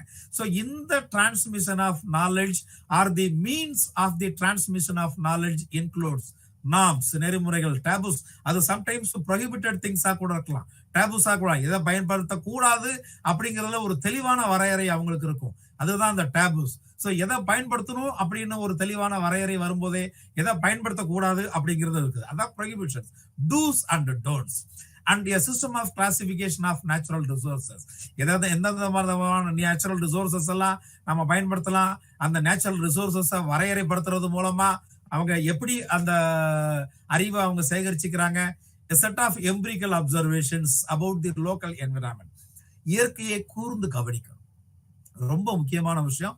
நாம் இயற்கையோட ஏந்து வாழணும் அப்படின்னா இயற்கையை நாம கூர்ந்து கவனிக்கணும். அந்த இயற்கை எது செய்யும் போது ஏத்துக்குது, எதை செய்யும் போது அது புறந்தள்ளுது அப்படின்னா, எதுன செய்யும் போது நமக்கு பாசிட்டிவான பெனிஃபிட்ஸ் கிடைக்குது, என்ன செய்யும் போது அது நெகட்டிவ் ரிசல்ட் கொடுக்குது அப்படிங்கிற விஷயத்த நாம கூர்ந்து கவனிச்சா மட்டுமே தான் இந்த செட் ஆஃப் நாலேஜ், இந்த IKS, அந்த இண்டிஜினியஸ் நாலேஜ் சிஸ்டம் அப்படிங்கிறது நமக்கு சாத்தியமாகக்கூடிய ஒரு விஷயமா இருக்கு.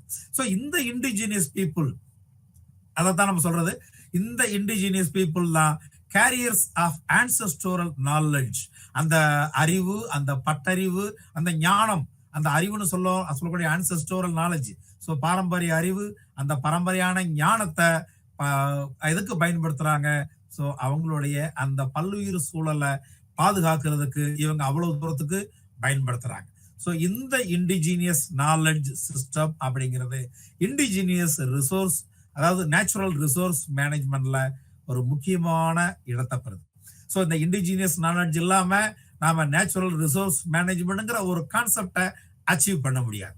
ஸோ காஸ் அப்படின்னு நம்ம பார்த்தோம்னா, ஸோ இங்க இண்டிபெண்டன்ட் அப்படிங்கிற ஒரு வேரியபிள் அப்படின்னு நம்ம பார்த்தோம்னா அந்த IKS, இண்டிஜினியஸ் நாலேஜ் சிஸ்டம்.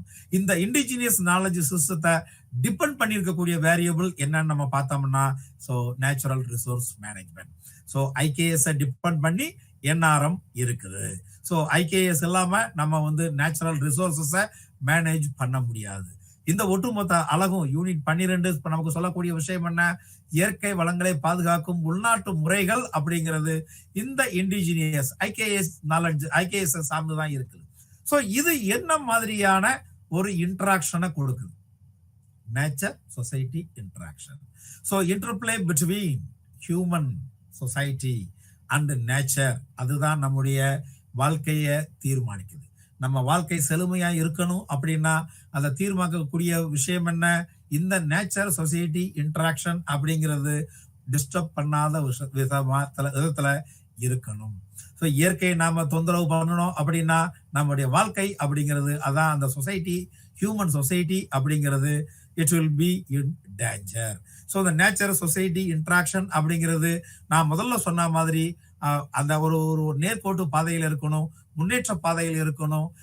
நம்ம முன்னேற்றம் அப்படிங்கிறது இயற்கையை சார்ந்த ஒரு விஷயமா இருந்துட்டு இருக்கணும். சரி, இப்ப இவ்வளவு விஷயங்கள் நம்ம பார்த்தோம். ஸோ நேச்சர் சொசைட்டி இன்டராக்ஷன் அப்படிங்கிறது அந்த நேச்சுரல் ரிசோர்ஸ் மேனேஜ்மெண்ட்ல ஒரு இன்றியமையாத ஒரு கருத்தா இருக்குது, கருதுகோளா இருக்குதுன்னு பாக்குறப்போ நம்முடைய வாழ்க்கைக்கு இன்றியமையாத நேச்சுரல் ரிசோர்சஸ் என்ன? இன்எவிட்டபிள் நேச்சுரல் ரிசோர்சஸ் என்ன? நம்ம வாழ்க்கையை தீர்மானிக்கக்கூடிய இயற்கை வளங்கள் அப்படின்னு கூட நாம சொல்லலாம். ஏன்னா இவை இல்லாம நாம இல்லை.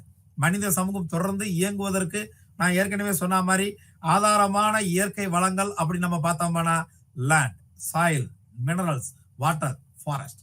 ஸோ நிலம், மண், கனிமங்கள், தனிமங்கள் நம்ம சொல்லலாம், தாதுக்கள்னு நம்ம சொல்லலாம், நீர், காடு, இவை அனைத்துமே நமக்கு இன்றியமையாத இயற்கை வளங்கள். ஏன்னா இதுல இருந்து தான் நமக்கு வாழ்க்கைக்கு தேவையான, கொஞ்ச நேரத்துக்கு முன்னாடி நம்ம பேசின மாதிரி ஆல் த லிவிங் திங்ஸ், அனைத்து உயிர் வாழும் அனைத்து உயிர்களும் இல்லைன்னா அனைத்து உயிர் வாழக்கூடிய அனைத்து உயிரினங்களும் தனக்கு தேவையான அனைத்தையும், அது ஃபுட்டா இருக்கட்டும், இல்ல வாட்டரா இருக்கட்டும், இல்ல ஷெல்டரா இருக்கட்டும், நம்ம சொல்லுவோம் இம்பரேட்டிவ்ஸ் ஆஃப் லைஃப்னு சொல்லுவோம். இந்த இம்பரேட்டிவ்ஸ் ஆஃப் லைஃப்ங்கிறது என்ன? உணவு, உடை, உறையுள். இந்த உணவு, உடை, உறையுள் அப்படிங்கிறது ஒவ்வொரு உயிரினத்துக்கும் ரொம்ப ரொம்ப முக்கியமான விஷயம். இதுதான் பேசிக் நெசசிட்டிஸ் ஆஃப் லைஃப். ஸோ நம்ம வாழ்க்கை வாழ்வதற்கு அடிப்படையான விஷயங்கள் தான் இந்த உணவு, உடை, உறையுள். இந்த உணவு, உடை, உறையுள் அப்படிங்கிறதுனால இந்த பேசிக் நெசசிட்டிஸா இருக்கிறதுனால தான் நாம அத உற்பத்தி பண்றதுக்காக ஒவ்வொரு டைமென்ஷன்லயும் ஒவ்வொரு வழியை நாம தேர்ந்தெடுக்கிறோம். அந்த ஒவ்வொரு வழியும் அப்படிங்கிறது இயற்கை சார்ந்த வழியா இருக்கணும். இயற்கையை தொந்தரவு பண்ணாத வழியா இருக்கணும்.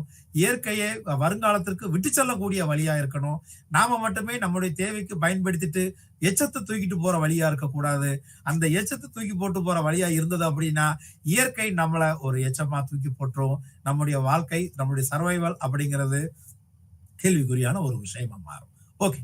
இப்ப நாம இதுல இருந்து இந்த இன்னோவேட்டபிள் நேச்சுரல் ரிசோர்சஸ எப்படி பாதுகாக்கலாம் அப்படிங்கிறத இண்டிஜினியஸ் ரிசோர்ஸ் அந்த நாலெட்ஜ் சிஸ்டம் மூலமா ஒண்ணா நாம பார்க்கலாம். முதல்ல நிலம்.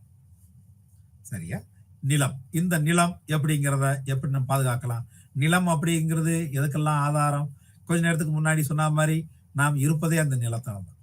நம்ம பூமி தாய்ன்னு சொல்றோம். அந்த பூமி தாயை நாம ஒரு விவசாயியை நீங்க கவனிச்சீங்க பாத்தீங்கன்னா அவன் தோட்டத்துக்குள்ள இறங்கும் போது, அவன் நிலத்துக்குள்ள இறங்கும் போதுனாலும் சரி, இல்ல அடுத்தவனுடைய நிலத்துக்குள்ள இறங்கும் போதுனாலும் சரி, செருப்போட உள்ள போக மாட்டாங்க. செருப்பை கழட்டிட்டு போவாங்க. ஏன்னா அது அவனுக்கு ஆதாரம். சில பேரை பாத்தீங்க அப்படின்னா உள்ள நுழையும் போது அந்த மண்ணை தொட்டு கும்பிட்டுட்டு உள்ள போவாங்க. ஏன் கும்பிட்டு போறாங்க? அவனுக்கு அது கடவுள், பூமி கடவுள். தாயாவும் அவன் கன்சிடர் பண்றான், கடவுளாவும் ட்ரீட் பண்றான்.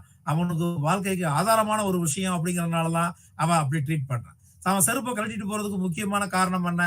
எந்த இடத்தெல்லாம் நாம சேக்ரட்டா நினைக்கிறோமோ, புனிதமான விஷயமா நினைக்கிறோமோ, அந்த இடத்துக்கெல்லாம் செருப்பு போட மாட்டோம். வெறுங்காலோட நாம போவோம். ஏன்னா செருப்பு போட்டு அதை மிதிக்கிறது அப்படிங்கிறது, அதன் மேல நடக்கிறது அப்படிங்கிறது அந்த புனிதமான விஷயத்தை இழிவுபடுத்துற செயல். எப்படி நாம ஒரு கோயிலுக்குள்ள, எந்த ஒரு கோயிலா இருந்தாலும் சரி, ஒரு வழிபாட்டு தளத்துக்குள்ள உள்ள போகும்போது நம்மளை அறியாமலே ஸ்பான்டனியஸா அது ஷூ போட்டிருந்தாலும் செருப்பு போட்டிருந்தாலும் சரி நாம கழட்டிட்டு போறோமோ, அதே மாதிரி தான் தோட்டத்துக்குள்ள போகும்போது அவங்க செருப்பை கழட்டிட்டு போவாங்க, மிதிக்க மாட்டாங்க. ஏன்னா அது சேக்ரெட் திங். அப்ப பாருங்க, அந்த நிலம் அப்படிங்கிறது எவ்வளவு புனிதமான விஷயமா இருக்குது. அந்த அவ்வளவு புனிதமான விஷயத்தை அவங்க கருதுறதுனாலதான் அந்த புனிதமான விஷயத்தை பாதுகாக்கிறது அப்படிங்கிறத பாக்குறோம். சோ லேண்ட் கன்சர்வேஷன் டெக்னிக்ஸ் அப்படிங்கிறது அதுல பார்க்கலாம். சோ புனிதமான விஷயம் அப்படிங்கிறதுனால அவங்க பாதுகாக்கிறதுங்கிறது, அதை எப்படி ட்ரீட் பண்றதுங்கிறது ஒண்ணு, அதை எப்படி பாதுகாக்கிறதுங்கிறது இன்னொரு விஷயம். புனிதம்ங்கிறதுனால அதை புனிதம் வச்சுக்கிட்டு அப்படி நம்ம விட்டு போயிட முடியாது. நாம பயன்படுத்தத்தான் செய்யறோம். அதை பயன்படுத்துறதுல இருந்து எப்படி நாம அதை நம்ம ஒரு சஸ்டைனபிள் ரிசோர்சஸாவே ரீடைன் பண்ணிக்கிட்டே இருக்கிறது அப்படின்னு நம்ம பார்த்தோம்னா we have some land conservation techniques. So நில பாதுகாப்பு முறைகள் அப்படிங்கிறத பார்த்தோம் அப்படின்னா லேண்ட் ப்ரிசர்வேஷன். ஒன்னு, நிலத்தை பாதுகாத்தல். 2, லேண்ட் ரெமிடியேஷன், நிலத்தை சரி செய்தல். இன்னொன்னு லேண்ட் மிட்டிகேஷன், நில தணிப்பு. 4வது லேண்ட் ரீஸ்டோரேஷன், மறுசீரமைப்பு. நிலத்தை பாதுகாத்தல் அப்படிங்கிறது இது என்ன மாதிரி பாதுகாக்கிறோம்? நிலத்தை பாதுகாக்கிறது அப்படிங்கிறது தேவையில்லாம, இப்ப உதாரணத்துக்கு பாய்சனஸ் திங்ஸ் எல்லாம் நீங்க நிறைய நோ டில்லிங் இந்த மாதிரியான நோ ஃபில்லிங் இந்த மாதிரியான விஷயங்கள்லாம் பார்த்திருப்பீங்க. குப்பைகளை கொட்டாதீர்கள், தேவையில்லாத விஷயங்களை கொண்டு வந்து இங்க காட்டுல போடாதீங்க, சோ இந்த இடத்தில் குப்பை கொட்டாதீர்கள் அப்படின்லாம் சொல்லி நிறைய போர்ட்ஸ் நீங்க பார்த்திருக்கலாம். அது எதுக்கு காரணம் என்ன? அந்த மாசுபட்ட பொருட்கள் நிலத்துல உள்ள இறங்கி நிலத்துடைய அந்த ஃபெர்டிலிட்டி, அந்த ஃபெர்டைல் நேச்சரை கெடுத்துரும். நிலத்துடைய அந்த வளமான தன்மையை கெடுத்துரும். அதனாலதான் நம்ம நிறைய பாருங்க பேக் டு ஆர்கானிக் கல்டிவேஷன் அப்படின்னு நம்ம சொல்லிட்டு இருக்கிறோம். சோ இயற்கையான வேளாண்மைக்கு நம்ம வந்து திரும்புங்க அப்படின்னு ஒரு மூவ்மெண்டே போய்கிட்டு இருக்குது.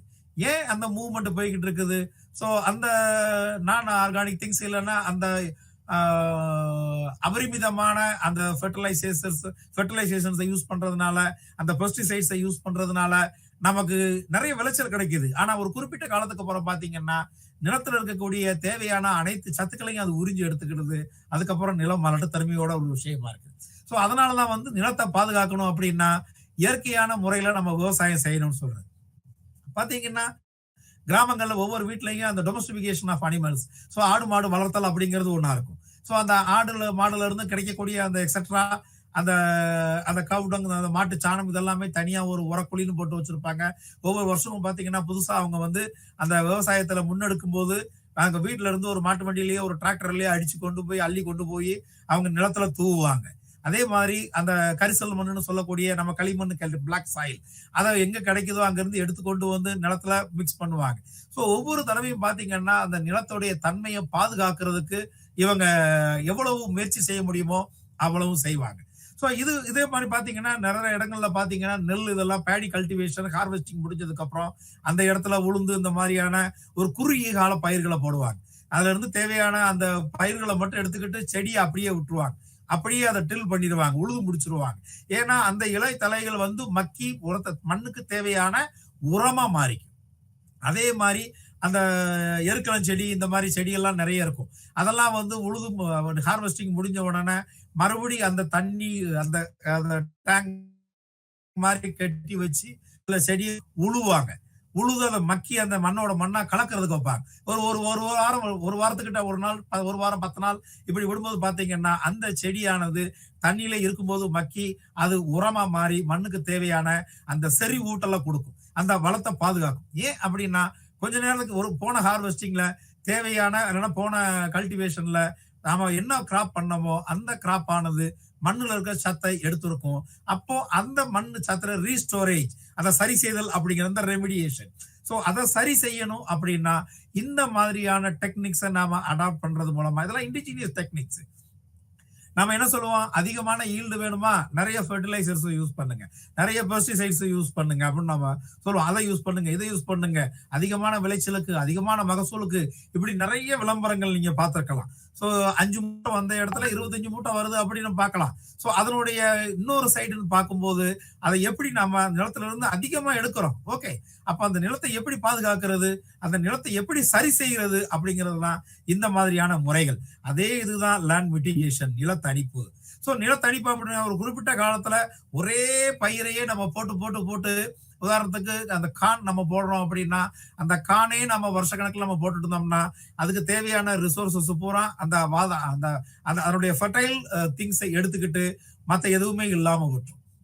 நீங்க விவசாயிகள்ட்ட நீங்க கேட்டீங்கன்னா அந்த களையை எடுக்கிறோம் அப்படின்னா களையை எடுத்துட்டு திரும்ப அந்த இடத்துலயே போட்டுருவாங்க.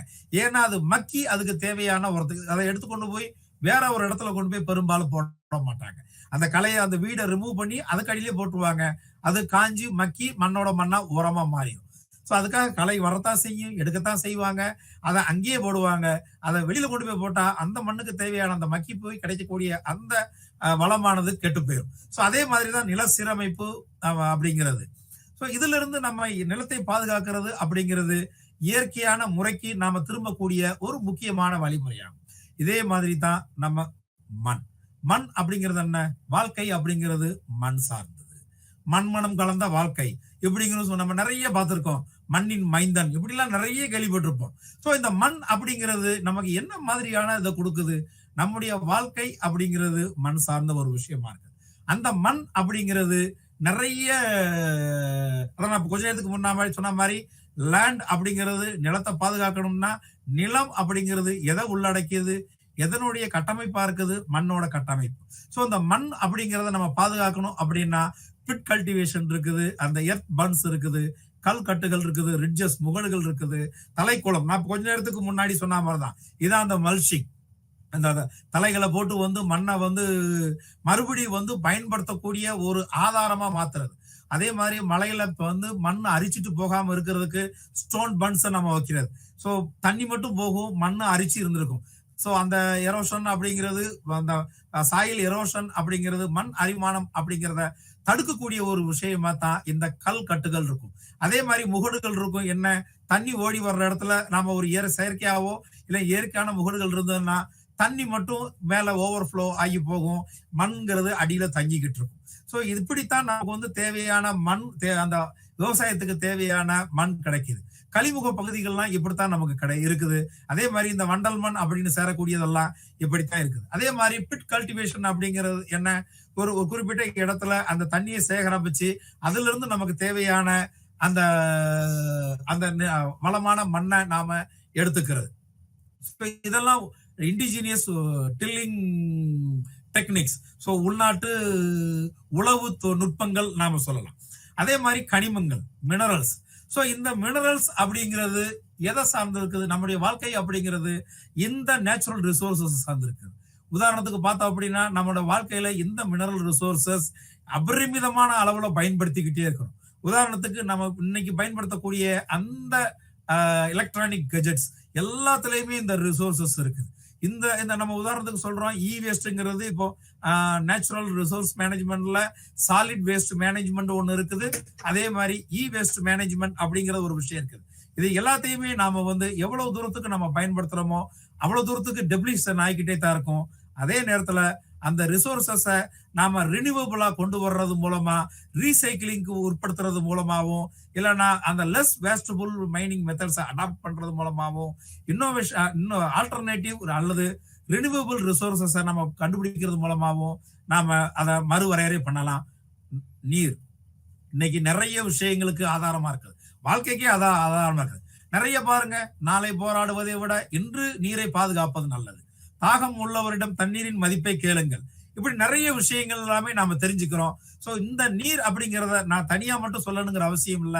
அனைத்தையும் நாம தெரிஞ்சுக்கிட்டு இந்த கருத்துக்களோட நாம அதை பாதுகாக்கணும் அப்படிங்கிறதோட இன்னைய என்னுடைய பகிர்வை முடிச்சுக்கிறேன். நன்றி, வணக்கம்.